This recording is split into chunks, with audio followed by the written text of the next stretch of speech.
저는 지금까지 결혼에는 조건이 필요 없다고 생각하며 살아왔습니다.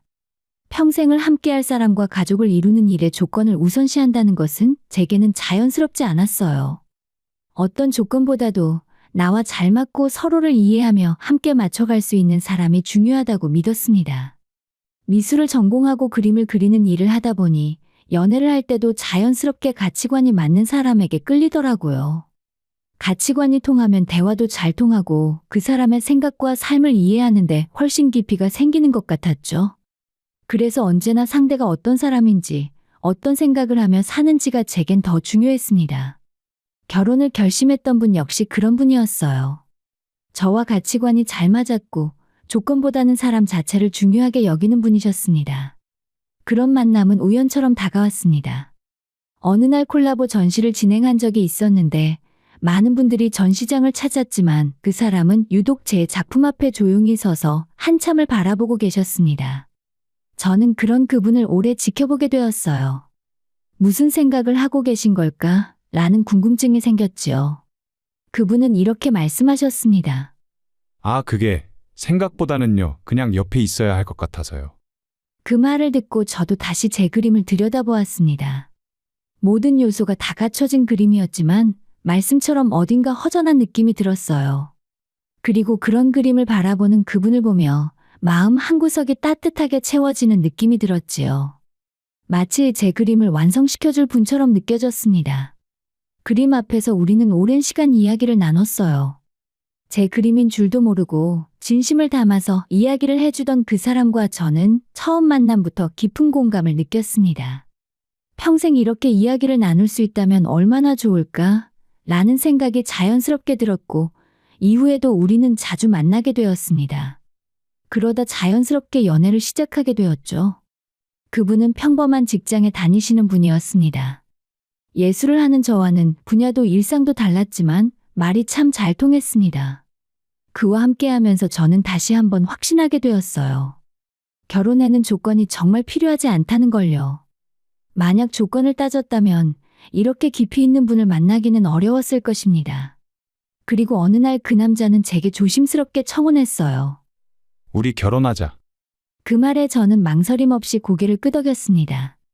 프로포즈는 더할 나위 없이 감동적이었고 앞으로 그려갈 우리의 미래가 더욱 기대되었어요.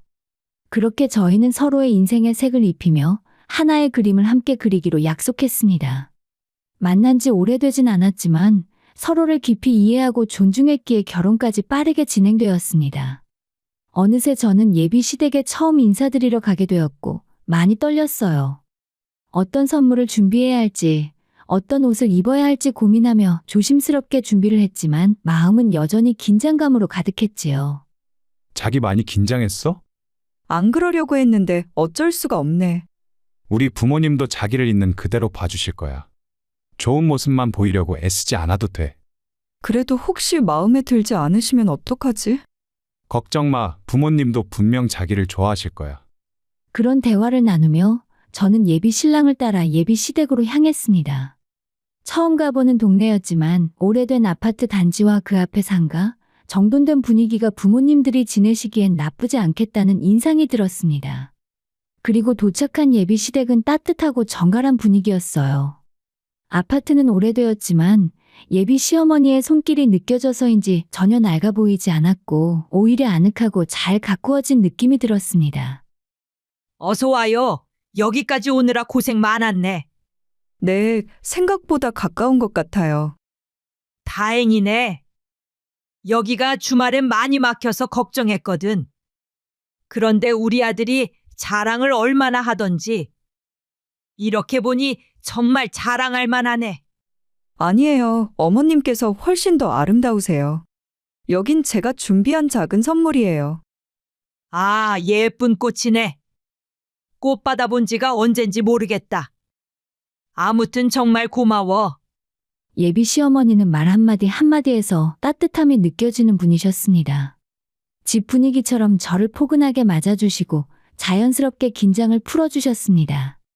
예비 신랑이 말했던 것처럼 저를 있는 그대로 봐주시고 따뜻하게 대해주시는 분이라는 걸 느낄 수 있었어요.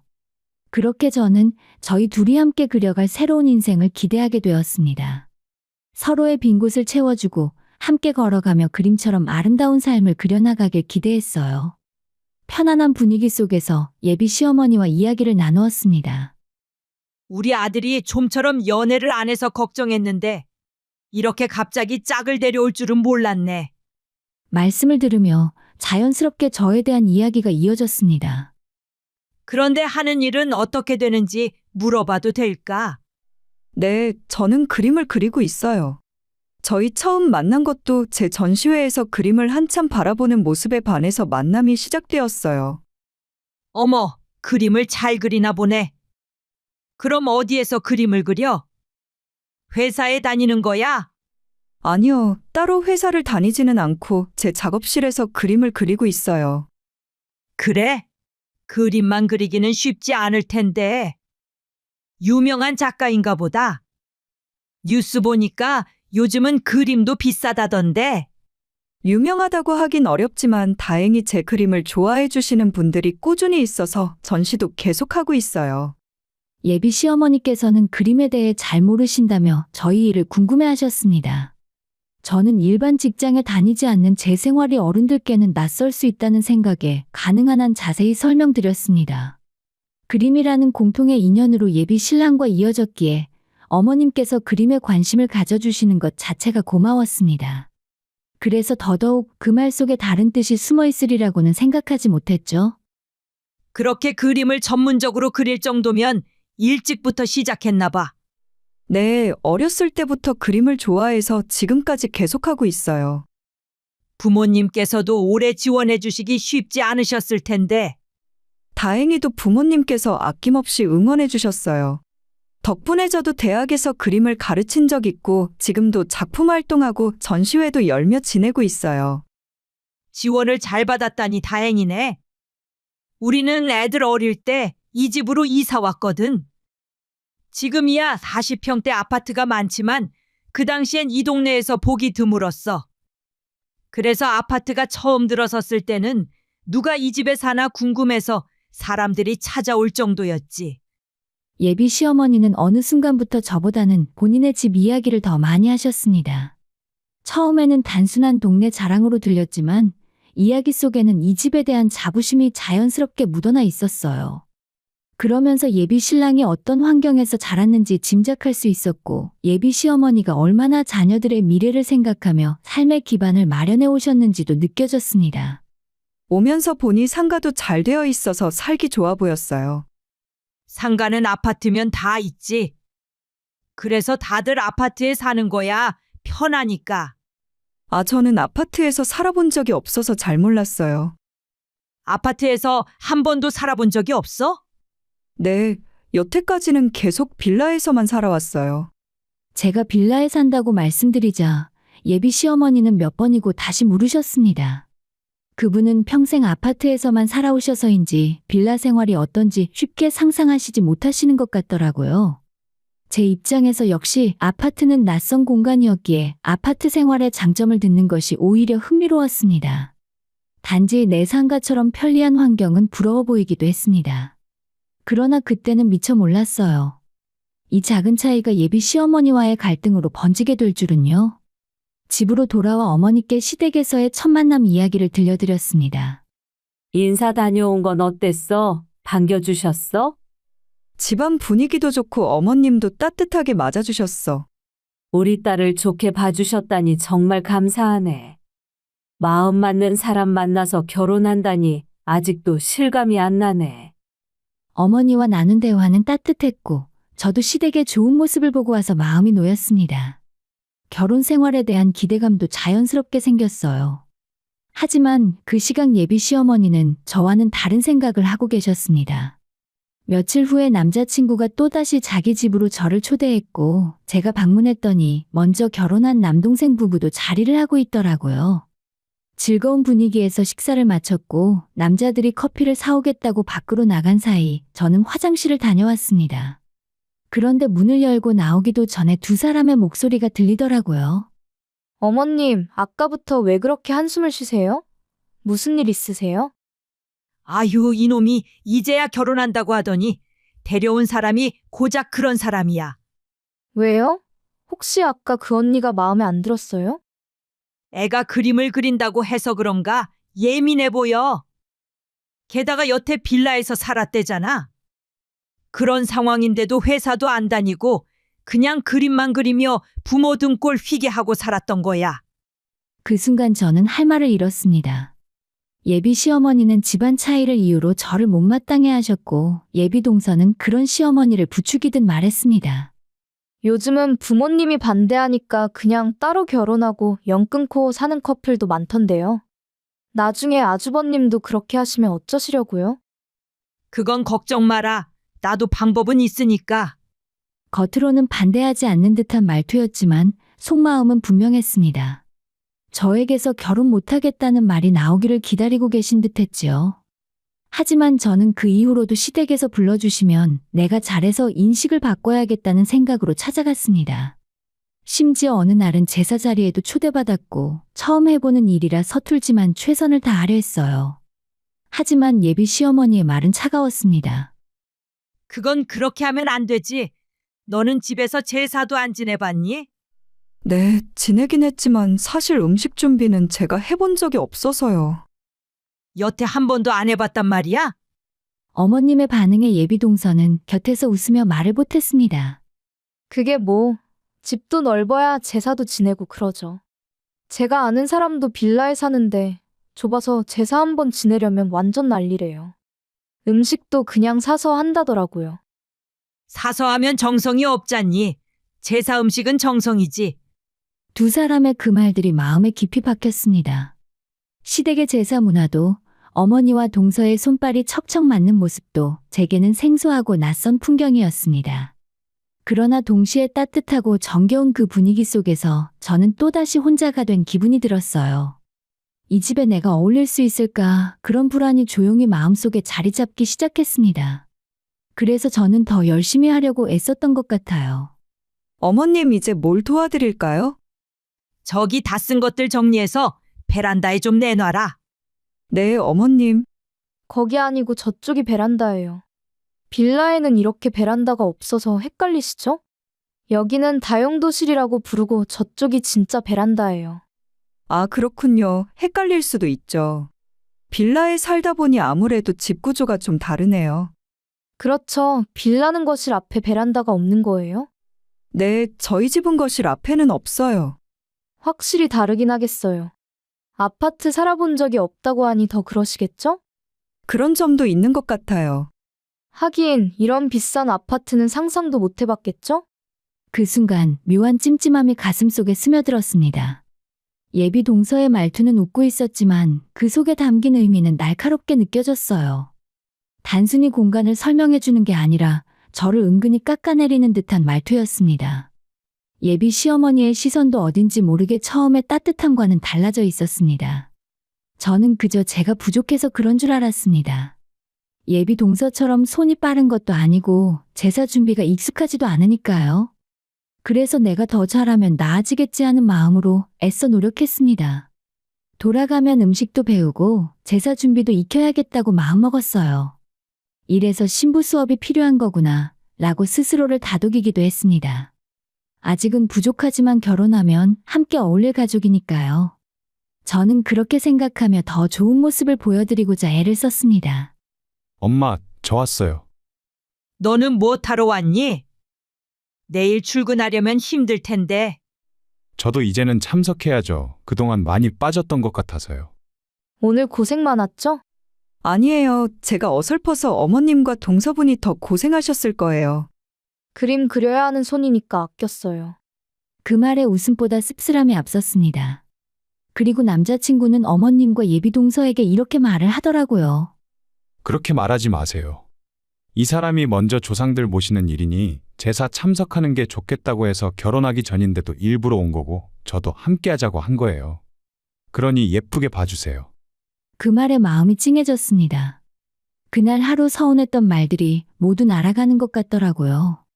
역시 이 사람과 함께라면 무엇이든 할 수 있을 것 같다는 생각이 들었습니다. 예비 신랑은 제가 결혼하고 싶은 이유였고 결혼을 서두르고 싶은 이유이기도 했습니다. 사실 처음 제사 이야기가 나왔을 때 예비 신랑은 자신도 잘 가지 않는다며 가지 않아도 된다고 했어요.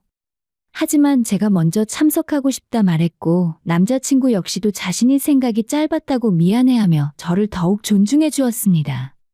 그 모습에 저는 이 사람이라면 어떤 어려움도 함께 헤쳐나갈 수 있겠다고 확신하게 되었죠. 하지만 그 믿음이 있었기에 더 크게 흔들릴 줄은 몰랐습니다. 차에 짐 좀 실을게. 추우니까 조금 있다가 내려와. 그러지 말고 같이 가. 예비 신랑은 예비 시어머니께서 챙겨주신 짐을 먼저 옮기러 밖으로 나갔습니다.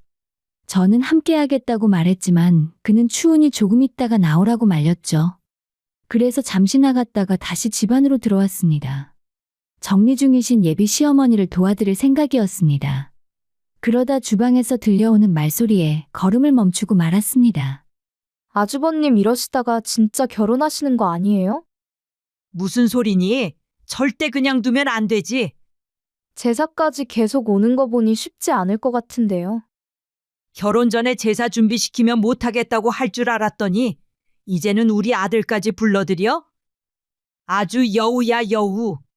숨이 멎는 줄 알았습니다.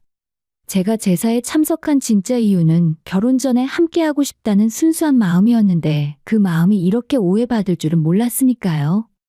자기가 싫다는 소리는 하기 싫으니까 괜히 아주버님 앞세우는 거 아니에요? 보통은 싸우고 안 오지. 근데 얘는 아주 능글맞게 와서 분위기 파악부터 하더라니까? 예비 동서와 예비 시어머니의 대화를 듣는 동안 온몸이 얼어붙었습니다. 결혼 승낙까지 받았고 당연히 가족으로 받아들여질 거라고 믿었는데 그 모든 게 제 착각이었나 봅니다. 오늘의 제사 참석조차 저를 떨어뜨리기 위한 수단이었다는 걸 깨달았을 때 말로 설명할 수 없는 배신감이 몰려왔습니다. 그동안 진심으로 다가간 제 마음은 무시당했고 저는 그저 눈치 빠른 여우가 되어 있더라고요. 적당히 알아서 떨어져 나갈 줄 알았더니 불려시한테 제대로 걸렸구나.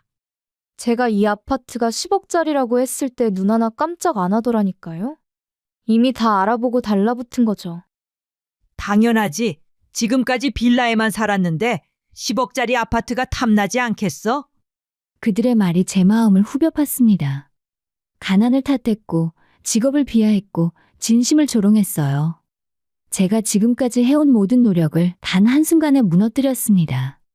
이젠 더는 지켜볼 수 없더라고요. 두 분 지금 제 이야기 하시는 거예요?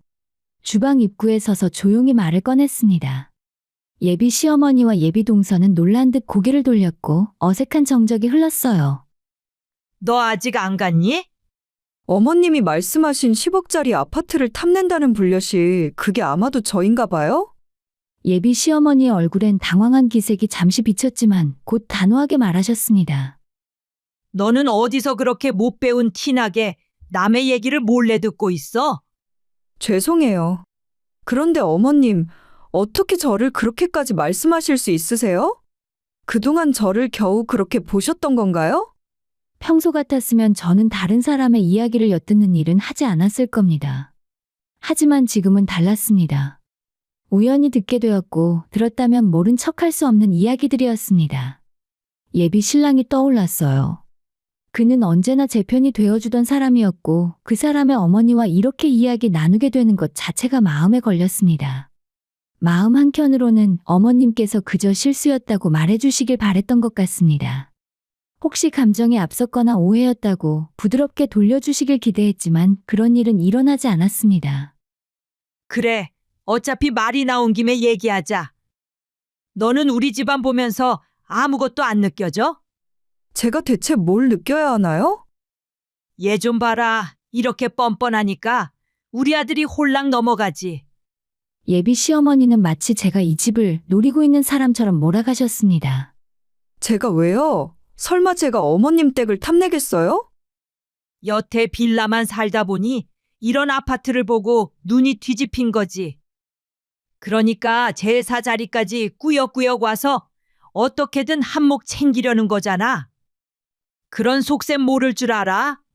어디서부터 잘못된 생각이 시작되었는지 알 수 없었습니다. 그저 서로를 알아가고 함께 살아갈 준비를 한다는 마음이었을 뿐인데 모든 것이 왜곡되어 있었습니다. 어머님, 사실 제가 사는 빌라는 어머님께서 생각하시는 그런 빌라가 아닙니다. 그래, 빌라가 다 거기서 거기지. 신축이라 이거야? 너도 없이 살아봐서 개 중에는 좀 나은 게 있어 보이나 본데. 어쨌든 알아서 내 아들이랑 헤어져라. 그 말에 마음이 무너졌습니다. 그 어떤 말보다도 깊게 날카롭게 박히더라고요. 어머님, 설사 제가 정말 어머님이 생각하시는 그런 빌라에 산다고 해도 고작 이런 아파트를 탐내지는 않아요. 뭐? 고작 이런 아파트? 이 오래되고 교통도 불편한 아파트를 제가 왜 탐내야 하죠? 게다가 10억밖에 안 하는 이 아파트를요? 순간 저도 모르게 목소리가 높아졌습니다.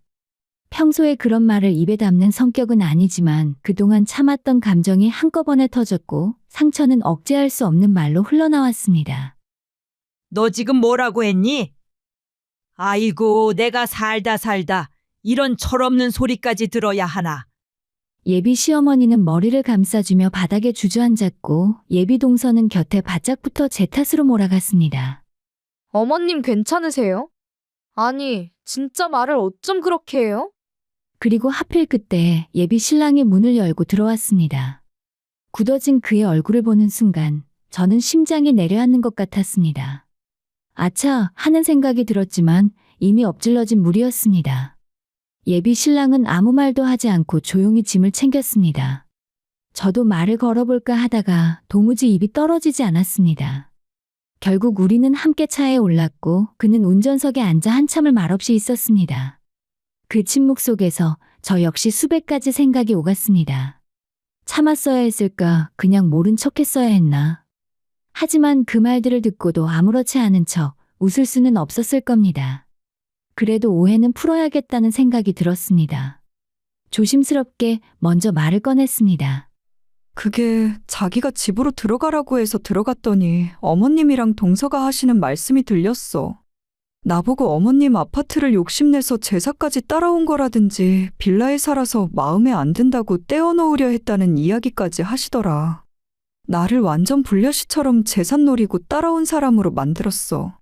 나도 모르게 화가 나서 그만 그렇게 말씀드린 거야. 제가 조심스럽게 말을 꺼내자 예비 신랑은 여전히 입을 굳게 다문 채 운전대를 잡고 있었습니다. 물론 나도 경솔했어. 그렇지만 어머님께서 먼저 그렇게 말씀하신 걸 들었고 그 상황에서 가만히 있을 수는 없었어. 그만해. 뭐? 어머님, 말마다 어머님. 이제 우리 엄마 핑계 대지 마. 예비 신랑은 마침내 큰 소리로 말했고 그 순간 저는 마음 깊은 곳이 와르르 무너지는 듯한 기분을 느꼈습니다. 그동안 억울했던 일들을 참으며 오해를 풀고자 애써왔던 제 마음은 그 한마디에 산산조각이 나버렸어요. 예비 시어머니와 동서의 차별적인 말들, 억지 주장들에도 저는 참고 또 참았습니다. 그런데 정작 제 편이 되어야 할 사람은 제 이야기를 들으려 하지 않았어요. 그 순간 예비 신랑과 저 사이에 단단했던 매듭이 끊어진 듯한 기분이 들었습니다. 더는 아무런 말도 할 수 없었죠. 무엇을 말해도 이 사람은 지금 제 이야기를 들을 마음이 없을 거라는 걸 느꼈기 때문입니다. 제가 바라본 결혼의 모습은 이런 것이 아니었어요. 어떤 상황에서도 먼저 이야기를 들어주고 함께 대화를 나누며 문제를 풀어가는 사람. 저는 그런 사람과 함께하고 싶었고 예비 신랑은 제가 믿었던 그런 사람이 아니었습니다. 우리 결혼 다시 생각해보자. 그 말은 단순한 시간을 갖자는 의미가 아니었습니다. 사실 저는 이미 마음이 정리되고 있었고 다시 이 관계를 이어가고 싶은 마음이 없었어요. 단지 너무 갑작스럽게 끝내기엔 억울함이 남았을 뿐이었죠. 그날 밤에 집으로 돌아온 저를 본 엄마는 표정을 살피며 조용히 물으셨습니다. 남자친구네 다녀온다더니 무슨 일 있었어? 그냥 나 이 결혼 안 할까 봐. 왜? 무슨 일인데? 저는 오늘 시댁에서 있었던 일을 모두 털어놓았습니다. 예비 시어머니와 예비 동서가 제게 했던 말들, 그리고 예비 신랑의 반응까지 하나하나 이야기하자 엄마는 말없이 제 손을 꼭 잡아주었습니다. 그걸 그냥 그렇게 듣고만 왔어? 아니, 나도 결국엔 참지 못하고 말했어. 참다 그렇게 말한 건데 그 사람은 내 말을 들으려 하지 않더라. 그래. 원래 그런 순간에 진심이 드러나는 거야. 결혼은 가족이라는 이름이 얽혀 있으니 쉬운 일이 아니야. 하지만 이제는 가족이 아닌 너와 함께할 사람 하나만큼은 너를 가장 소중하게 생각해줘야 해. 그런데 그 사람은 그게 아니었던 거지. 엄마의 말에 저는 그동안 애써 꾹꾹 눌러 담았던 감정이 터질 것만 같았습니다. 예비 신랑에게도 그의 가족에게도 실망했고 무엇보다 믿었던 제 마음이 무너졌다는 데서 오는 상실감이 컸어요. 결혼할 마음은 이제 없어졌어. 그런데 그냥 이렇게 끝내자니 너무 억울해. 괜히 내가 잘못한 것 같잖아. 그 말을 들은 엄마는 며칠 뒤에 예비 시댁 식구들을 저희 집으로 초대하셨습니다. 처음엔 예비 시어머니가 전화를 받으시고는 결혼도 안 시킬 건데 못하러 얼굴을 보냐며 거절하셨지만 엄마가 몇 번을 설득하셔서 결국 오시기로 하셨습니다. 저는 예비 시어머니와 예비 동서를 함께 모시러 갔어요. 뭘 만나서까지 이야기하겠대? 중요한 얘기면 어른들끼리 얼굴 보고 해야지. 맞아요. 그 좁은 빌라에서 무슨 얘기를 하겠다고. 그냥 어머님 댁으로 오시라고 하지. 그래, 빌라에서 뭘 하겠다고 그래? 이참에 확실히 정리해야지. 그들이 차 안에서 나누는 이야기를 들으며 저는 아무 말도 하지 않았습니다. 곧 도착할 집 앞에서는 더 이상 그런 말들이 나올 수 없다는 걸 알고 있었기 때문입니다. 그리고 마침내 도착한 집 앞에서 예비 시어머니와 예비 동서의 얼굴이 굳어졌어요. 여기라고? 아니, 잘못 온 거 아니니? 입구를 지키고 있던 경비원들이 제 차를 알아보고 정중히 인사하고 차단기가 올라갔어요. 그 모습을 본 두 사람은 이제 더 이상 아무 말도 하지 못했습니다. 예비 시어머니는 얼굴을 굳힌 채 이곳이 어떤 곳인지 감을 잡으신 듯 하더라고요. 자신이 그렇게 자랑하던 10억짜리 아파트와는 차원이 다른 고급 빌라였습니다. 두 분은 신분증 확인하겠습니다. 네? 신분증 제시해 주세요. 이곳은 보안구역이라 방문자 등록이 필요합니다. 아, 저희는 그저 사돈댁에 왔는데요. 네, 방문 목적과 상관없이 입주민이 아니라면 외부인 등록 절차가 있습니다. 어머님, 저희 빌라 단지는 외부인 출입이 제한되어 있어서요. 번거롭더라도 협조 부탁드릴게요. 동서 뭐해? 얼른 신분증 드려. 예비 동서는 제 눈치를 살피며 주섬주섬 신분증을 꺼냈고 저는 로비로 안내하며 게스트 등록을 마쳤습니다. 그 와중에도 예비 시어머니는 사돈댁에 왔다며 으스대듯 말씀하셨지만 저는 조용히 웃으며 고개를 끄덕였을 뿐이었습니다. 그 순간 오히려 저는 조금 안쓰럽다는 생각이 들었어요. 자신이 자랑하던 아파트를 누군가 탐낼 거라 믿었던 그 좁은 시야 속에 살고 있는 분들이 정말 안타까웠습니다. 그전에는 결혼도 반대하시고 오늘도 굳이 얼굴을 보며 이야기할 이유가 없다고 하셨던 분이 이렇게 오시자마자 사돈댁이라 부르시는 모습을 보니 역시 말보다 현실이 더 강하다는 걸 새삼 느꼈습니다. 게스트 등록을 마치고 다시 제 차를 타고 단지 안으로 들어가는 길에 저는 조용히 말을 건넸습니다. 제가 빌라에만 살아서 그런지 주변에 상가도 없고 뭐 하나 하려면 이렇게 차로 다녀야 해서 조금 불편하긴 하더라고요. 아니, 그건 빌라라니까 좀. 아버님 아파트는 오래되고 교통도 불편하긴 해도 상가가 있어서 참 좋아 보였어요. 제 말에 예비 시어머니는 더는 말을 잇지 못하고 창밖을 둘러보셨습니다. 고급스럽게 설계된 단지, 깔끔하게 정돈된 조경, 외관부터 단단한 인상을 주는 건물들. 예비 시어머니의 입을 막은 건 제가 아니라 그 풍경이었을지도 모릅니다. 여러 번 말하는 것보다 한 번 보여주는 게 낫다던 엄마의 말이 맞았어요. 이 풍경 앞에서 괜히 말로 실랑이를 벌였던 지난 날이 허탈해지기도 했습니다. 주차장에 도착하자 저는 일부러 예비 시어머니와 예비 동서를 먼저 내려드렸습니다. 집 호수는 301호예요. 저는 주차하고 바로 올라갈게요. 두 사람은 제가 빠지고 나서 그제야 속내를 드러냈습니다. 여기가 대체 뭐야? 이게 빌라가 맞아? 고급 빌라 그런 건가 봐. 제가 왜 이런 데 살아? 빌라에 산다며? 평생 빌라에서만 살았다며? 예비 시어머니는 당황한 듯 단지를 두리번거리기 시작하셨습니다. 이런 곳에서 평생 살아왔다는 말이 그 말이 그 뜻이었구나. 그제서야 자신이 무시했던 빌라라는 단어의 무게를 다시 느끼시는 듯 했죠. 주차를 하고 돌아와 보니 역시나 엘리베이터 앞에서 또 문제가 생겼습니다. 형님, 엘리베이터가 안 오네요. 그럴 리가. 로비에서 받은 게스트 카드를 쓰셔야죠. 그러라고 드린 건데요.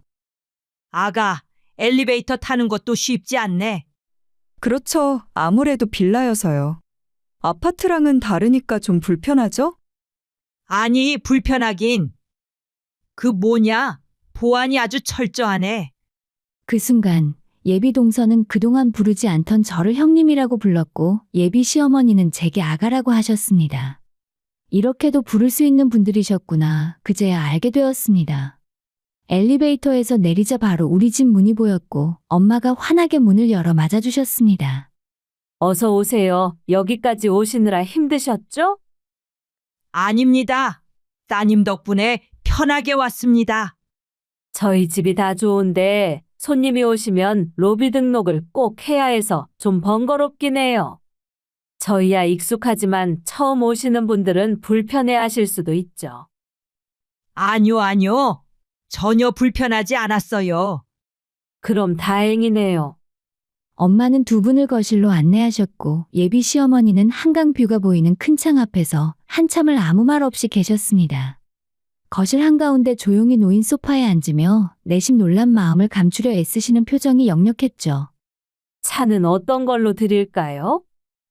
저는 그냥 커피면 됩니다. 저도요. 아, 제가 도와드릴게요. 괜찮아요. 그럴 필요 없어요. 커피잔 앞에서 잔뜩 움츠러든 두 사람의 모습은 그동안의 태도와는 전혀 다른 모습이었습니다. 드세요. 저희 애가 평생 이렇게 살아서요. 처음 예비 시댁에 다녀왔을 땐 많이 힘들어했어요. 그럴 수 있죠. 댁이 어느 동네라고 하셨죠? 몇 번 가본 적 없는 동네라 세상에 그렇게 오래된 아파트가 있다는 것도 처음 알았어요. 그래도 저희 입장에서는 딸아이가 선택한 결혼이라 지켜보려 했습니다. 아, 네. 게다가 40평밖에 안 되는 그런 좁은 곳에서 제사를 지낸다고 하시기에 준비가 제대로 되는지 걱정도 많이 했습니다. 물론 말은 안 했지만요. 네, 이해합니다. 하지만 사부인께서 결혼을 반대하신다니 어찌나 다행인지요. 예비 시어머니는 순간 말을 잇지 못했고 예비 동서가 급히 수습하려 했습니다. 아니에요. 반대라기보다는 집안 분위기가 달라서 좀. 아, 그런 말씀이셨군요. 하지만 우리 아이가 들은 말과는 조금 다르네요. 엄마는 단호하고도 조용한 목소리로 말씀하셨습니다. 결혼은 결국 집안과 집안의 만남입니다. 하지만 집보다 더 중요한 건 두 사람의 신뢰입니다. 저희는 그 신뢰가 깨졌다고 느꼈어요. 엄마의 말에 예비 시어머니가 마침내 저를 바라보며 말하셨습니다. 내가 뭘 그렇게 반대했다고 그래? 반대할 입장은 아니었지만 반대하셨죠. 아니면 왜 그랬을까요? 내 집을 보고도 아무것도 안 느껴지냐고 하셨잖아요. 저는 예비 시어머니가 저를 깎아내리기 위해 던졌던 그 말을 고스란히 돌려드렸습니다. 그런데 어머님은 저희 집을 보고 뭐 느껴지시는 건 없으세요? 순간 거실 안에 공기가 뚝 떨어지는 듯 했습니다. 말보다 풍경이, 설명보다 현실이 더 많은 것을 말해주는 자리였어요. 저는 예비 시어머니의 말을 들으며 그저 어이가 없을 뿐이었습니다. 이토록 극명하게 바뀐 태도와 당황한 표정은 눈앞의 현실을 외면하지 못하게 했습니다. 말에 힘이 실리려면 그 말을 뒷받침해줄 배경이 있어야 한다는 말이 이런 순간을 두고 하는 말 같았습니다. 제가 예비 시댁에서 아무리 진심을 전하려 해도 들으려 하지 않던 말들이 이제는 단 한마디조차 꺼내지 못하게 만들 만큼 현실은 충분히 말하고 있었죠. 그제야 예비 시어머니는 애써 담담한 척 말씀하셨습니다. 그래도 너희 둘 사이는 아무 문제 없이 좋잖니. 우리 아들 봐서 다시 생각해 볼 수는 없겠니? 저는 차분하게 그러나 단호하게 대답했습니다. 그랬었죠. 그런데 그날 일 이후로 그 사람에 대한 믿음도 사라졌어요. 다행히 어머님께서 원하셨던 대로 됐네요. 그건 내가 아들한테 잘 이야기해 볼게. 하지만 저는 웃으며 고개를 저었습니다. 그리고 저희 엄마가 마지막으로 쐐기를 박으셨죠. 오늘 이렇게 시간을 낸 건 파혼 이야기를 어른들끼리 만나서 확실히 정리하려고 한 거예요. 아니, 아직 아이들이 마음의 정리를 못했는데 어른들이 먼저 나서서 이런 식으로 정리하는 건 좀. 저희 아이는요, 이미 마음의 정리를 끝냈습니다. 엄마는 단호했습니다. 그리고 저도 그 말에 힘을 실어 한마디를 덧붙였습니다. 당연히 알고 계시겠지만 이 파혼은 어머님 때문이에요. 그 순간 예비 시어머니의 얼굴이 굳어졌습니다. 아들에게 좋은 짝을 맺어주고 싶어 하셨던 분이었으니 자신의 행동으로 좋은 결혼이 깨졌다는 걸 평생 마음에 담고 사시게 될 겁니다. 그것이 저에게는 가장 조용하고도 단호한 복수였습니다. 그 말을 들은 예비 시어머니는 더는 아무 말도 잊지 못했어요. 관계를 틀어놓은 것도 다시 잊지 못하게 만든 것도 결국 스스로였기 때문이죠. 저는 마지막까지 예의를 다해 현관문까지 배웅하며 말했습니다. 그럼 조심히 돌아가세요. 제가 문을 닫기도 전에 예비 시어머니는 뒷목을 잡고 그 자리에 주저앉으셨습니다. 결혼 상대가 이런 집안이라는 걸 미리 알았더라면 그렇게 행동하지 않았을 테지요. 그동안 자신이 쏟아냈던 얕은 말들과 오만한 태도들이 떠오르며 후회가 몰려온 듯 복도에서 들리는 그분의 흐느낌이 저희 집까지 스며들었습니다. 저는 조용히 인터폰을 켰고 예비 신랑에게 전화를 걸었습니다. 어머님 지금 우리 집 앞에 계셔. 모셔가야 할 것 같아. 어머니가 왜 거기에 계셔? 오늘 어른들끼리 파혼 얘기한다고 오셨어. 그날 일 때문에. 파혼? 그걸 왜? 설마 나 모르게? 예비 신랑은 그제야 모든 걸 알게 된 듯 조용해졌고 제가 주소를 보내줬더니 얼마 후에 집 앞으로 도착했습니다. 그는 복도에 앉아 계신 예비 시어머니를 일으켜 세우며 말했습니다. 엄마, 여긴 왜 오셨어요? 나는 그냥 어떻게 다시 얘기해 볼 수 있을까 해서. 그래서 저희 파혼시키고 나니까 속이 시원하세요? 이제 와서 뭘 다시 얘기해요? 이미 다 끝났잖아요. 완전 끝났다고요. 예비 신랑의 냉랭한 말에 예비 시어머니는 땅을 치던 손을 자신의 가슴에 얹으며 흐느끼셨습니다. 본인 손으로 아들의 결혼을 망쳤다는 자책감. 그 아들마저 자신을 원망하는 현실은 아마 평생 마음의 짐으로 남을 것입니다. 그만큼 무겁고 고통스러운 짐도 없겠지요. 그와 반대로 저는 오히려 가벼워진 기분이었습니다. 자신의 것만 최고라 믿고 상대를 깎아내리는 시댁이라는 짐을 내려놓았기 때문입니다. 그리고 중요한 순간에 저를 지켜주지 못한 예비 신랑의 본 모습을 미리 볼 수 있었던 것도 얼마나 다행이었는지 모릅니다. 결혼이란 단지 사랑하는 사람과의 약속이 아니라 그 사람의 삶과 가족, 가치관까지 함께하는 결정이라고 생각해요. 저는 그 모든 것들을 감당할 수 없는 관계였다는 것을 이제야 또렷이 알게 되었습니다. 혹시 이 글을 읽고 계신 분들 중에도 결혼을 준비하고 계시다면 부디 그 선택에 신중을 거듭하시길 바랍니다.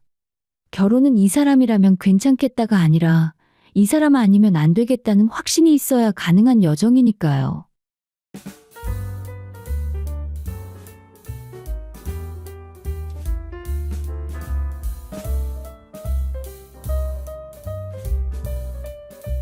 저는 외동딸로 자라며 엄마와 단둘이 살아왔습니다. 어린 나이에 아빠를 여의고 오직 엄마 하나만 바라보며 자란 저는 사춘기다운 반항 한 번 없이 얌전하게 컸고 엄마는 언제나 제 인생의 전부였었죠. 엄마는 평생을 저를 위해 희생하셨습니다. 새벽같이 일어나 시장에 나가 일하시고 저녁에는 파김치가 되어 돌아오셨지만 한 번도 힘든 내색을 하지 않으셨죠. 대신 제가 하고 싶은 건 뭐든 시켜주셨고 피아노 학원, 미술 학원, 영어 과외까지 다른 집 아이들이 하는 건 다 시켜주셨습니다. 우리 딸은 나처럼 고생하면 안 돼. 공부 열심히 해서 좋은 데 취직해야 해. 엄마의 그 말씀을 가슴에 새기고 저는 열심히 공부했습니다. 다행히 좋은 대학에 합격했고 졸업 후에는 대기업에 취직까지 했어요. 엄마가 얼마나 기뻐하셨는지 모릅니다. 취직 축하 자리에서 엄마는 제 손을 꼭 잡으며 눈물을 글썽이셨죠. 엄마, 이제 편하게 사세요. 앞으로는 제가 다 모실게요. 저는 첫 월급으로 엄마께 문화센터 등록을 해드렸습니다. 서예, 요가, 노래교실까지. 평생 저를 위해 희생하신 엄마가 이제는 당신의 인생을 즐기셨으면 했습니다. 그 시절에 저는 지금의 남편과 연애 중이었습니다. 회사 선배의 소개로 만난 그는 말도 잘하고 사람을 기분 좋게 만드는 재주가 있었어요. 특히 저희 엄마에게 정말 잘했습니다. 장모님, 오늘 제가 삼겹살 사갈게요. 집에서 편하게 계세요. 장모님, 요즘 날씨가 추운데 이거 입으세요. 주말마다 엄마 댁에 함께 가서 집밥을 먹었고 그때마다 남편은 설거지를 자처했습니다. 엄마는 그런 그를 아들처럼 여기셨고 저 역시 이런 남자와 결혼한다면 평생 걱정 없겠다고 생각했습니다. 결혼식 날 엄마는 제 손을 잡고 말씀하셨습니다. 너 정말 좋은 사람 만났구나. 이제야 마음 놓겠다. 결혼 후에도 남편은 변함없이 다정했습니다. 평일에는 각자 일하느라 바빴지만 주말만 되면 어김없이 친정에 들렀어요. 엄마는 우리가 올 때마다 맛있는 음식을 준비해 기다리셨고 남편은 엄마가 해주신 음식을 맛있게 먹으며 칭찬을 아끼지 않았습니다. 장모님 손맛은 정말 최고예요. 정말 우리 엄마보다 나은 것 같아요. 그렇게 농담을 건네면 엄마는 호탕하게 웃으셨죠. 저는 그런 모습들이 너무 좋았습니다. 제가 사랑하는 두 사람이 서로를 아끼는 모습을 보는 게 행복했습니다. 엄마는 혼자 사시면서도 잘 지내셨어요. 문화센터에서 만난 친구들과 가끔 여행도 다녀오시고 취미 생활도 즐기셨습니다. 서예대회에 나가서 상도 타오셨죠. 저는 그런 엄마가 자랑스러웠고 앞으로도 오래오래 건강하게 지내시길 바랐습니다. 그러던 어느 봄날이었습니다. 엄마에게서 전화가 왔습니다. 요즘 자꾸 어지럽고 소화가 안 돼서 병원 좀 가보려고. 엄마, 제가 같이 갈게요. 언제 가실 거예요? 괜찮아. 혼자 갈 수 있어. 큰 병원 아니고 동네 병원이야. 저는 가벼운 소화불량 정도겠거니 생각했습니다. 엄마도 별일 아니라는 식으로 말씀하셨으니까요. 하지만 며칠 후에 엄마에게서 다시 전화가 왔을 때 저는 그게 단순한 소화불량이 아니라는 걸 알게 됐습니다. 큰 병원에서 정밀 검사를 받아보래. 엄마의 떨리는 목소리가 지금도 귓가에 생생합니다. 저는 급하게 회사에 반차를 내고 엄마와 함께 대학병원으로 갔습니다. 각종 검사를 받고 일주일 후에 결과를 들으러 갔을 때 의사 선생님의 입에서 나온 말은 우리 가족의 모든 것을 뒤흔들었습니다. 췌장암입니다. 3기로 보입니다. 그 순간 세상이 무너지는 것 같았습니다. 엄마는 암 판정을 받고도 눈물 한 방울 흘리지 않으셨어요. 오히려 저를 위로하셨죠. 괜찮아. 엄마 강한 거 알잖아. 이런 병쯤이야. 하지만 저는 알고 있었습니다. 엄마가 밤마다 화장실에서 몰래 우시는 것을요. 혼자 있을 엄마가 걱정되어 찾아간 주말, 새벽에 물 마시러 나갔다가 엄마의 흐느끼는 소리를 들었을 때 저는 가슴이 찢어지는 것 같았습니다. 항암 치료가 시작되었어요. 의사 선생님은 수술 전에 종양을 줄여야 한다며 강한 항암제를 처방하셨습니다. 첫 항암 치료 후 엄마는 사흘 동안 화장실을 떠나지 못하셨습니다. 토하고 또 토를 하셨습니다. 머리카락도 한 움큼씩 빠지기 시작했습니다. 엄마 괜찮으세요? 응, 괜찮아. 이것도 지나가겠지. 저는 직장을 다니면서 엄마를 간병했습니다. 회사 일을 마치면 곧장 엄마한테 달려가서 저녁을 챙겨드리고 주말에는 병원에 함께 있었어요.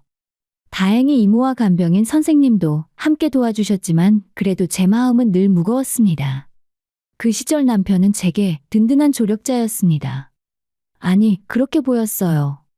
엄마가 항암 치료를 시작한 첫 주에 남편은 전복과 흑염소 진행을 사왔습니다. 장모님, 이거 드시고 기운 차리세요. 제가 직접 고른 거예요. 괜찮은데 비쌌을 텐데. 장모님 건강이 더 중요하죠. 걱정 마세요. 남편은 병원에도 자주 찾아왔습니다. 저녁 퇴근 후에 병원에 들러서 엄마 손을 잡아드리고 농담도 건네며 분위기를 밝게 만들었어요. 때로는 혼자서 친정에 가서 엄마의 말벗이 되어드리기도 했습니다. 지영이는 회사 일로 바쁘니까 제가 자주 들를게요. 장모님 혼자 계시면 심심하시잖아요. 저는 그런 남편에게 감동했습니다. 밤에 집으로 돌아와 남편에게 말했습니다. 여보, 정말 고마워. 당신 아니었으면 나 혼자 어떻게 했을지 몰라. 무슨 소리야? 우리 어머니인데 당연한 거지. 나도 친엄마처럼 생각하고 있어. 그 말을 듣고 저는 정말 좋은 사람과 결혼했구나 라고 생각했습니다. 엄마 역시 남편을 고마워하셨습니다. 너 정말 좋은 사람 만났다. 남편 복 있어? 항암 치료는 6차례나 이어졌습니다. 그 긴 시간 동안 엄마는 점점 야위어 가셨지만 의지만큼은 꺾이지 않으셨습니다. 그리고 마침내 수술 날짜가 잡혔습니다.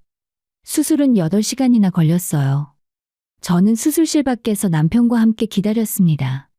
남편은 제 손을 꼭 잡아주며 말했습니다. 걱정 마. 우리 장모님 강하시잖아.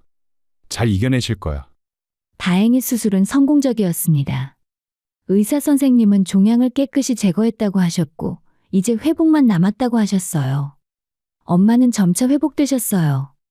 퇴원 후에 집에서 요양하시면서 조금씩 식사량도 늘어나고 살도 조금씩 찌기 시작하셨습니다.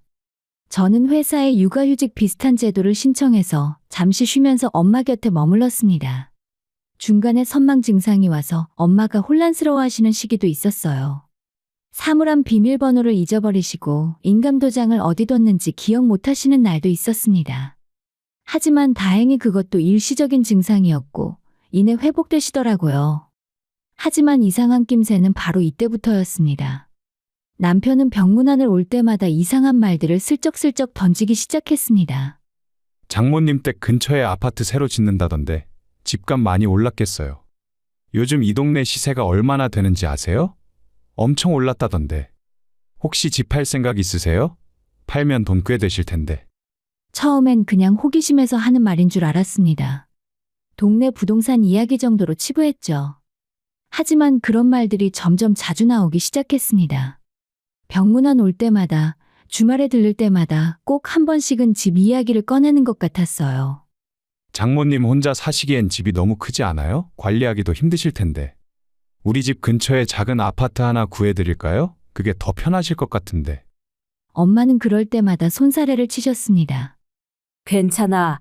나 여기 살던 집이 좋아. 추억도 많고. 하지만 남편은 포기하지 않았습니다. 저에게도 슬쩍슬쩍 말을 꺼내더라고요. 여보, 장모님 혼자 계시기엔 저 집이 너무 큰 것 같지 않아? 우리가 관리해드리기도 힘들고. 엄마가 살아계신데도 벌써부터 그 집을 팔 생각을 하는 남편에게 저는 점점 불편함을 느끼기 시작했습니다. 하지만 그때까지만 해도 저는 남편을 믿고 싶었습니다. 그냥 걱정해서 하는 말이겠지. 설마. 하지만 그 설마가 현실이 될 줄은 그때는 몰랐습니다. 시간이 지날수록 다 회복된 줄 알았던 엄마의 상태가 조금씩 나빠지기 시작했습니다. 퇴원 후에 얼마간은 괜찮으셨는데 갑자기 다시 기력이 떨어지시더니 결국 재입원을 하셨습니다. 의사 선생님은 전이 가능성을 언급하셨고 추가 검사가 필요하다고 하셨어요. 저는 다시 병원과 집을 오가는 생활이 시작되었습니다. 그런데 이상하게도 남편의 태도가 달라지기 시작했습니다. 예전처럼 자주 병문안을 오지도 않았고 올 때마다 꼭 집 이야기를 꺼냈습니다. 여보, 장모님 집 그냥 비워두는 것도 아깝지 않아? 관리비만 계속 나가잖아. 언제 퇴원하실지도 모르는데 집을 팔아서 병원비에 보태는 게 어때? 장모님 연세도 있으시고 솔직히 언제 돌아가실지 모르잖아. 미리 정리하는 게 낫지 않을까? 마지막 그 말을 듣는 순간 저는 소름이 돋았습니다.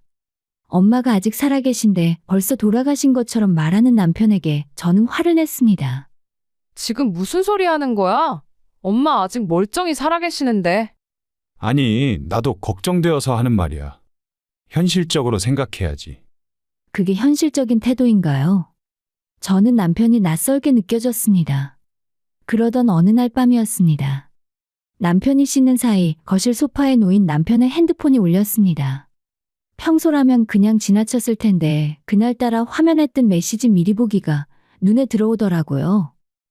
그 집 이야기는 잘 진행되고 있어? 그 집? 무슨 집을 말하는 걸까요? 저는 본능적으로 뭔가 이상하다는 걸 느꼈습니다.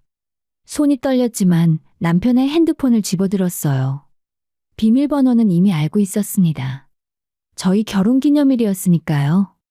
저는 자연스레 카카오톡을 열었습니다. 그리고 그곳에서 저는 제가 없는 단톡방을 발견했어요. 방 이름은 우리 가족이었습니다. 시어머니와 시아버지, 시누이, 그리고 남편. 저만 빠진 시댁 식구들의 단톡방이었습니다. 심장이 쿵쾅거렸습니다. 저는 떨리는 손으로 대화 내용을 위로 스크롤했습니다. 그리고 그곳에서 본 내용들은 저를 완전히 무너뜨렸습니다. 장모님 상태가 안 좋으신 것 같아요. 이번 달 넘기기 힘들 수도 있대요. 그럼 집은? 당연히 지영이가 상속받죠. 외동딸이니까. 그런데 우리가 잘하면 충분히 활용할 수 있어요. 무슨 소리야? 동생 내년에 결혼하잖아요. 신혼집이 필요한데 그 집 주면 되죠. 지영이한테 내 동생 신혼집으로 쓰게 해달라고 하면 그 성격에 거절 못할 거예요. 오빠 그게 가능해? 새언니가 그냥 줄까? 지금 장모님 일로 정신 없잖아. 그때 슬쩍 말하면 거절 못해. 게다가 나한테 미안해하고 있어. 내가 장모님 간병 많이 도와줬으니까.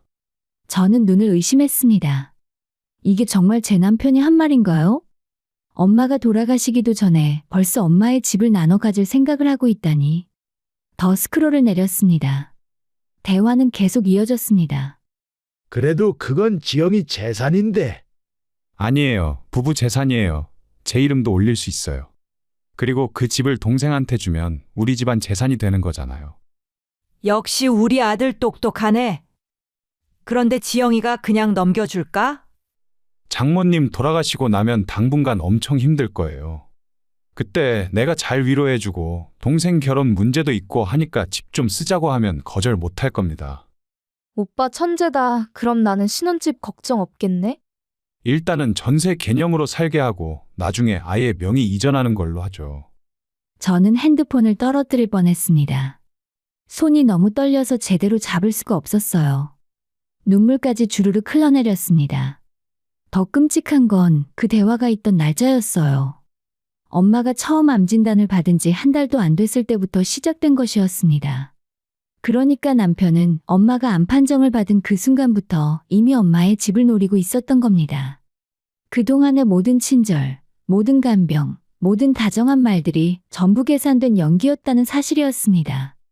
전복을 사오고 병원에 찾아오고 엄마 손을 잡아들이던 그 모든 순간들이 엄마의 집을 차지하기 위한 밑밥이었다는 것이었죠.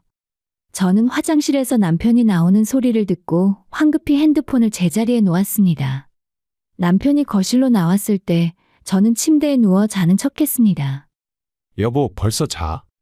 대답하지 않았습니다. 대답할 수가 없었습니다. 목소리를 내면 울음이 터질 것 같았으니까요. 남편은 아무렇지도 않게 침대에 누웠어요. 그리고 곧 코를 골며 잠들었고 저는 그날 밤 한숨도 자지 못했습니다. 그동안의 모든 게 거짓이었구나. 엄마에게 잘해준 것도 나한테 잘해준 것도 전부 저 집 때문이었구나. 그 생각을 하니 속에서 뭔가가 치밀어 올랐습니다. 분노인지 배신감인지 역겨움인지. 아니, 그 모든 감정이 한꺼번에 몰려왔습니다. 저는 그날 밤 남편 옆에 누워 있으면서도 완전히 다른 사람 옆에 있는 것 같았어요. 이 사람이 누구인지 모르겠다는 생각이 들었습니다. 그리고 결심했어요. 이 모든 증거를 모아야겠다고. 절대로 이대로 당하지 않겠다고요. 엄마는 결국 그의 겨울을 넘기지 못하셨습니다. 재입원한 지 2달이 채 안 되어 돌아가셨죠. 마지막 순간 엄마는 제 손을 꼭 잡으시며 말씀하셨습니다. 엄마 먼저 가서 미안해. 행복하게 살아야 해. 엄마, 그런 말씀 하지 마세요. 조금만 더 힘내세요. 남편 잘 만났어. 고마운 사람이야. 엄마 대신 잘 챙겨줘. 그 말씀을 마지막으로 엄마는 눈을 감으셨습니다. 저는 엄마의 손을 놓지 못했어요. 아니, 놓고 싶지 않았습니다. 장례식장에는 많은 사람들이 찾아왔습니다. 엄마의 친구분들, 친척들, 제 회사 동료들, 모두들 엄마를 추억하며 눈물을 흘렸습니다. 그런데 이상한 점이 하나 있었는데 시댁 식구들의 태도였습니다. 장례식 첫날에 저는 상주로서 조문객들을 맞이하느라 정신이 하나도 없었어요. 그런데 어느 순간 시댁 식구들이 보이지 않았습니다. 1시간이 지나도 2시간이 지나도 돌아오지 않았죠. 저는 장례식장 안을 돌아다니며 그들을 찾았습니다. 그리고 뒷방에서 그들을 발견했을 때 저는 말문이 막혔어요. 시댁 식구들은 상복을 입은 채로 편의점 라면을 끓여 먹고 있었습니다. 그것도 웃으며 이야기를 나누면서요. 어머님 여기서 뭐 하세요? 아, 지영아, 배가 고파서 라면 좀 끓여 먹고 있어. 여기는 음식이 왜 이렇게 맛이 없니? 너도 좀 먹을래? 지금 엄마 장례식인데요? 알아. 그래도 사람이 배가 고프면 어떡해. 먹어야 힘이 나지. 저는 그 순간 눈물이 말랐습니다. 슬픔이 아니라 분노로요. 장례를 치르는 사흘 내내 시댁 식구들은 조문객 앞에서만 슬픈 척했습니다. 뒤에서는 언제 집 정리할 거냐, 유품은 어떻게 할 거냐는 이야기만 하고 있었어요. 특히 남편은 장례식 내내 제게 이상한 질문들을 했습니다. 여보, 장모님 인감도장 어디 있는지 알아? 그건 왜? 아니, 나중에 집 정리하려면 필요하잖아. 지금은 그런 생각 하기 싫어. 알았어. 그런데 혹시 통장이나 서류 같은 거 어디 있는지 확인했어? 저는 더 이상 대답하지 않았습니다. 남편의 그 집착이 점점 더 역겨워졌어요. 며칠 후에 장례를 모두 마치고 집으로 돌아왔습니다. 저희 집이 아닌 엄마의 집이었어요. 엄마가 계시던 방문을 열자 엄마의 냄새가 아직 남아 있었습니다. 침대에 앉아서 엄마를 생각하니 눈물이 쏟아질 것 같았어요. 그리고 문득 엄마의 마지막 모습들이 보고 싶어졌습니다. 엄마는 몇 년 전부터 혼자 계시면서 안전을 위해 집안에 CCTV를 설치하셨습니다. 거실과 엄마 방에 각각 하나씩. 저는 그 CCTV 앱을 제 핸드폰에도 연동해 놨었습니다. 저는 핸드폰으로 그동안 녹화된 영상을 확인하기 시작했어요. 엄마가 거실에서 TV를 보시는 모습, 방에서 책을 읽으시는 모습, 그런 평범한 일상들이 담겨 있었습니다. 그런데 날짜를 거슬러 올라가다가 저는 믿을 수 없는 장면을 보게 되었어요. 엄마가 재입원하시기 일주일 전쯤의 영상이었습니다. 남편이 혼자 엄마 집을 방문한 날이었죠.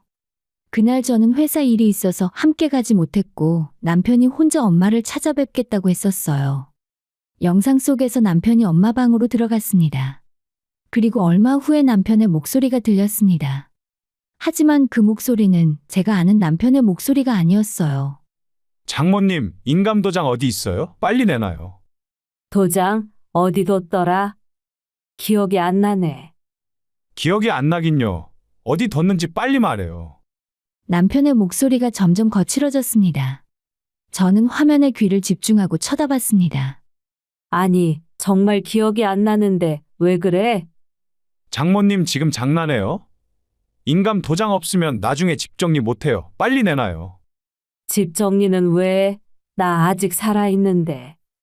살아있긴요. 어차피 얼마 못 사시잖아요. 미리 준비해야죠. 저는 그 말을 듣는 순간 핸드폰을 떨어뜨릴 뻔했습니다. 손이 부들부들 떨렸어요. 영상은 계속 이어졌습니다. 도장 안 주면 어떻게 되는지 알아요? 지영이 엄청 힘들게 할 거예요. 나중에 유산 상속 문제로 소송 걸 수도 있고. 그게 무슨 소리야? 장모님이 협조 안 하시면 방법이 없죠. 그냥 도장만 주시면 되는데 왜 이렇게 힘들게 해요? 엄마는 혼란스러워하셨습니다. 선망 증상 때문에 정신이 오락가락하시던 때였습니다. 도장 서랍에 있을 거야. 아니면 어디 있더라? 급기야 남편은 엄마 방을 뒤지기 시작했습니다. 서랍을 열고 옷장을 열고 책장을 뒤졌어요. 그리고 마침내 도장을 찾아냈습니다. 찾았다. 이거 제가 가지고 있을게요. 그건 중요한 건데. 괜찮아요. 제가 잘 보관할게요. 나중에 필요할 때 쓸 거니까.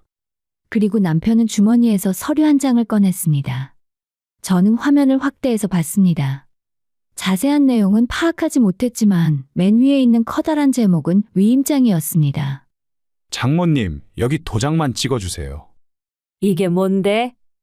아무것도 아니에요. 그냥 나중에 집 관리하는데 필요한 서류예요. 도장만 찍으시면 돼요. 엄마는 혼란스러워하시면서도 남편의 말을 따르려고 하셨습니다. 하지만 그 순간 엄마는 갑자기 정신이 든 듯 말씀하셨습니다. 안 돼. 이건 지영이한테 물어봐야 해. 장모님, 지영이는 바빠요. 이런 거 일일이 물어보면 귀찮아해요. 그냥 제가 알아서 할게요. 안 돼. 이건 중요한 거잖아. 남편의 얼굴이 일그러졌고 목소리가 차갑게 변했습니다. 장모님, 지금 저한테 협조 안 하시는 거예요? 제가 그동안 장모님을 얼마나 잘 모셨는데 은혜를 원수로 갚으시네요. 저는 더 이상 영상을 볼 수가 없었습니다. 핸드폰을 내려놓고 바닥에 주저앉아 버렸죠. 이 사람이 제 남편이었다는 게 믿기지 않았습니다. 엄마에게 그렇게 다정했던 사람이 뒤에서는 이런 짓을 하고 있었다니. 저는 증거를 확보하기 위해 영상을 모두 저장했습니다. 그리고 다른 날짜의 영상들도 확인했어요. 남편이 혼자 방문한 날들의 영상을 모두 봤습니다. 그곳에는 매번 비슷한 장면들이 반복되고 있었습니다. 도장을 요구하고 위임장에 서명하라고 강요하고 엄마를 협박하는 남편의 모습이요. 저는 결심했습니다. 더 이상 이 사람과는 같은 공간에서 숨도 쉬고 싶지 않다고 반드시 복수하겠다고요. 저는 변호사를 찾아갔습니다. 엄마 장례를 마친 지 겨우 일주일 후였습니다. 단톡방 캡처와 CCTV 영상을 모두 가지고 갔습니다. 변호사는 증거들을 꼼꼼히 살펴본 후에 말했어요. 이 정도면 이혼 소송에서 충분히 승소하실 수 있습니다. 배우자의 부정행위와 학대에 해당합니다. 게다가 사문서 위조 미수죄로 형사고소도 가능합니다. 형사고소요? 네, 위임장에 강제로 도장을 찍게 하려 한 행위는 명백한 범죄입니다. 피해자가 이미 고인이 되셨지만 영상 증거가 있으니 충분히 입증 가능합니다. 저는 이혼 서류를 준비했습니다. 협의 이혼 서류였어요. 남편이 순순히 응하면 협의로, 거부하면 재판으로 갈 생각이었습니다. 그리고 추석 전날 저는 시댁을 방문했어요. 남편은 아무것도 모른 채 제가 오는 걸 반가워했습니다. 여보 왔어? 우리 엄마가 음식 많이 준비하셨어. 저는 대답하지 않았습니다. 거실로 들어가니 시댁 식구들이 모두 모여 있었습니다. 시어머니와 시아버지, 시누이, 그리고 시누이의 남편까지. 지영이 왔구나. 앉아. 아니요, 저 앉지 않을게요. 오늘은 그저 할 말이 있어서 왔어요. 저는 가방에서 서류 봉투를 꺼냈습니다. 그리고 그것을 남편 앞에 던졌어요. 이게 뭐야? 당신이 직접 열어봐. 남편이 봉투를 열었고 그 안에는 이혼 서류가 들어 있었습니다. 남편의 얼굴이 하얗게 질렸어요. 여보, 이게 무슨... 이혼해. 너 같은 인간과는 더는 못 살겠어. 거실이 순식간에 술렁였습니다. 시어머니가 벌떡 일어났습니다. 지영아, 무슨 소리야? 갑자기 이혼이 웬 말이야? 갑자기가 아니에요. 이미 오래전부터 계획했던 일이에요. 남편이 당황한 표정으로 말했습니다. 여보, 장모님 돌아가셔서 힘든 건 알아. 근데 그렇다고 이혼까지. 엄마 이야기 꺼내지 마. 네가 엄마한테 뭘 했는지 내가 다 알아. 뭘 안다는 거야? 저는 핸드폰을 꺼내서 단톡방 캡처 화면을 보여줬습니다. 이거 너희 식구들끼리 단톡방 만들어서 엄마 집 어떻게 빼앗을지 계획한 거 다 봤어. 시댁 식구들의 얼굴이 일제히 굳어졌습니다. 시아버지가 고개를 돌리며 헛기침을 했습니다. 그건 그냥 가벼운 농담이었어. 농담? 이게 농담으로 보여요? 저는 캡처 화면들을 하나하나 읽어나갔습니다. 엄마가 돌아가시면 집을 시누이 신혼집으로 주자던 말, 제 이름으로 된 집에 남편 이름도 올릴 수 있다던 말, 엄마가 힘들어하실 때 도장을 받아내자던 말까지. 시누이가 나서서 변명했습니다. 언니, 그건 오빠가 한 말이지 우리가 한 말은 아니잖아요. 그래, 그럼 왜 너는 오빠한테 천재라고 했어? 왜 같이 계획에 동참했냐고. 시누이는 할 말을 잃었습니다. 그때 시누이의 남편도 못 참고 나섰습니다. 형님, 그 집 우리가 신혼집으로 쓰기로 한 거 아니었어요? 그 말에 남편이 당황하며 손사래를 쳤어요. 아니, 그건 그냥 그렇게 될 수도 있다고 한 거지 확정은 아니었어. 뭐? 형님이 분명히 우리 줄 수 있다고 했잖아요. 갑자기 자기들끼리 싸우기 시작했어요. 시누이의 남편은 신혼집을 확정으로 알고 있었고 제 남편은 그저 그럴 수도 있다는 가능성만 이야기했다고 했습니다. 두 사람은 점점 목소리를 높이더니 급기야 서로 멱살을 잡았습니다. 형님이 거짓말한 거잖아요. 야, 너 지금 뭐 하는 거야? 시어머니가 말렸지만 소용없었습니다. 두 남자는 거실 바닥을 뒹굴며 싸웠습니다. 저는 그 꼴을 보며 허탈하게 웃었어요. 엄마가 돌아가신 지 얼마나 됐다고 엄마 집을 두고 저렇게 싸우고 있는 걸까요? 싸움이 겨우 진정되고 나서 시어머니가 말했습니다. 지영아, 내 말 좀 들어봐. 차라리 그 집을 팔아서 돈으로 나눠주면 안 되겠니? 그래야 가족들이 화목하게 지낼 수 있잖아. 저는 귀를 의심했습니다. 제가 미쳤어요? 우리 엄마 유산을 왜 당신들한테 나눠줘요? 우리도 가족이잖아. 네 남편은 내 아들이고. 가족이 이래요? 엄마 돌아가시기도 전에 집 나눠 먹을 생각이나 하고 장례식장에서 라면 끓여 먹고 그게 가족이에요? 제 목소리가 높아지자 시아버지가 화를 냈습니다. 어른한테 말버릇이 그게 뭐야? 어른이면 어른답게 행동하셨어야죠. 남편이 제 팔을 잡았습니다. 여보 진정해. 우리 얘기 좀 하자. 저는 남편의 손을 뿌리쳤습니다. 얘기할 거 없어. 당신은 그냥 이혼 서류에 서명만 해. 지영아, 나 정말 장모님 진심으로 모셨어. 그 마음만큼은 인정해줘. 남편의 눈에서 눈물이 흘렀습니다. 하지만 저는 더 이상 그 눈물에 속지 않았어요. 진심으로 모셨으면 왜 엄마한테 윽박질렀어? 왜 도장 내놓으라고 협박했어? 뭐? 나 그런 적 없는데. 거짓말하지 마. 다 봤어. 뭘 봤다는 거야? 저는 핸드폰에서 CCTV 영상을 재생했습니다. 남편이 엄마 방에서 도장을 요구하고 위임장을 내밀고 엄마를 협박하는 장면이 그대로 나와 있었어요. 남편의 얼굴이 이번에는 파랗게 질렸습니다. 이걸 어디서? 엄마 집에 옛날부터 CCTV 있었어. 네가 몰랐을 뿐이지. 이건 오해야. 나는 그냥. 뭐가 오해야? 네 목소리, 네 모습 다 나왔는데. 남편은 할 말을 잃었습니다. 너무나도 명백한 증거에 시댁 식구들도 모두 침묵했습니다. 저는 이혼 서류를 다시 남편 앞에 내밀었습니다. 일주일 안에 서명해서 보내. 안 그러면 재판으로 갈 거야. 그리고 그때는 이 영상을 증거로 형사 고소도 할 거야. 형사고소. 당연하지. 네가 한 짓은 사문서 위조 미수야. 범죄라고. 남편의 입술이 파르르 떨렸습니다. 저는 더 이상 그곳에 있고 싶지 않았어요. 가방을 들고 현관으로 향했습니다. 지영아. 남편이 뒤쫓아왔지만 저는 뒤돌아보지 않았어요. 그리고 현관문을 박차고 나왔습니다. 그날 밤 남편에게서 수십 통의 전화와 문자가 왔지만 저는 모두 무시했어요. 더 이상 그 사람의 목소리를 듣고 싶지 않았고 얼굴도 보고 싶지 않았습니다. 저는 정말 사랑했던 사람에게 최악의 배신을 당했어요. 그리고 그건 절대로 용서할 수 없는 일이었습니다. 남편은 일주일이 지나도 이혼 서류에 서명하지 않았고 저는 예상했던 대로 재판 이혼을 신청했습니다. 저희 측 변호사는 승소를 확신했어요. CCTV 영상, 단톡방 캡처, 그리고 남편의 부당한 재산 요구까지 모든 증거가 완벽했습니다. 하지만 재판 과정에서 남편 측 변호사는 어이없는 주장을 하더라고요. 원고의 남편은 장모님을 헌신적으로 간병했습니다. 그 기여도를 인정해야 합니다. 하지만 우리 측 변호사는 냉정하게 반박했습니다. 피고는 간병을 빌미로 피해자를 협박하고 재산을 갈취하려 했습니다. 이는 기여가 아니라 범죄 행위입니다. 재판부에 CCTV 영상이 제출되었고 재판장과 배심원들은 영상을 보며 눈살을 찌푸렸습니다. 남편이 엄마에게 도장을 요구하고 협박하는 장면은 누가 봐도 명백한 학대였으니까요. 남편 측은 또 다른 주장을 펼쳤습니다.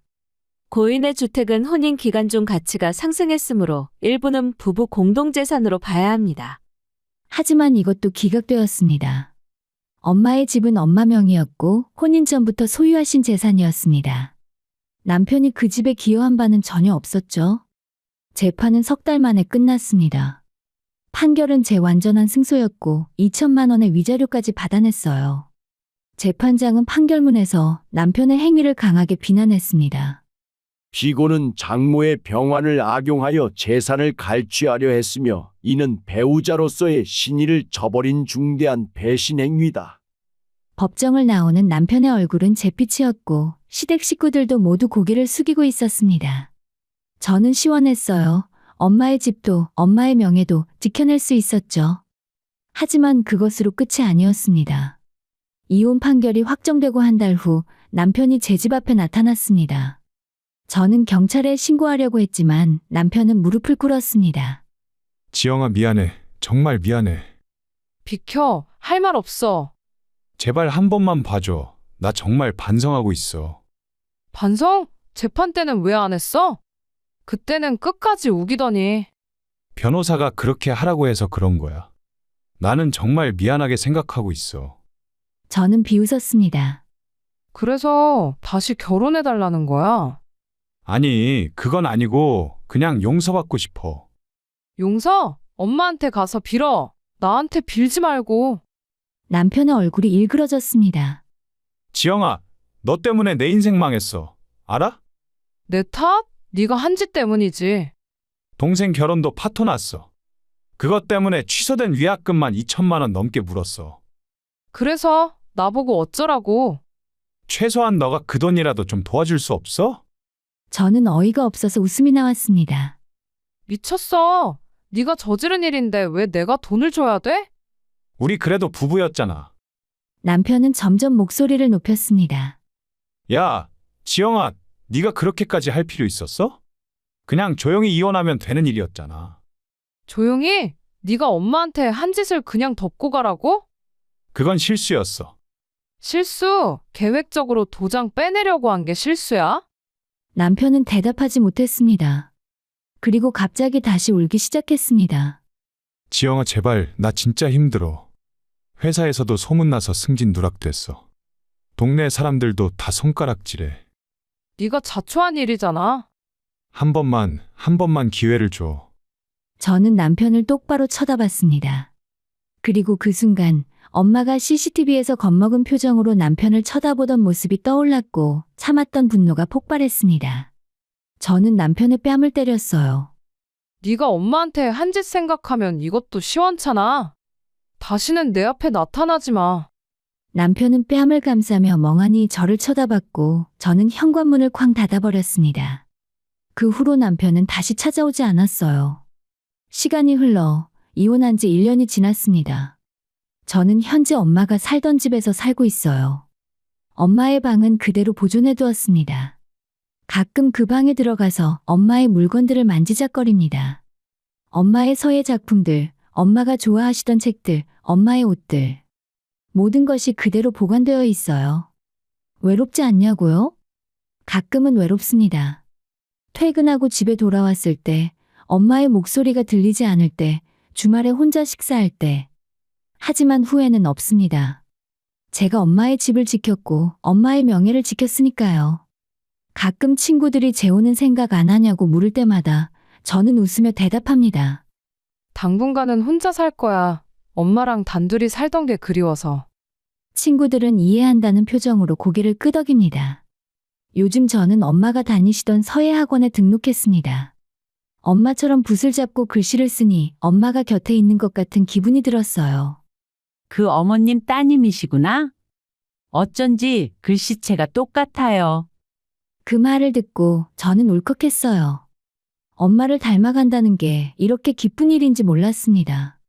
인생은 여전히 녹록지 않아요. 회사 일은 힘들고 때때로 고독이 밀려옵니다.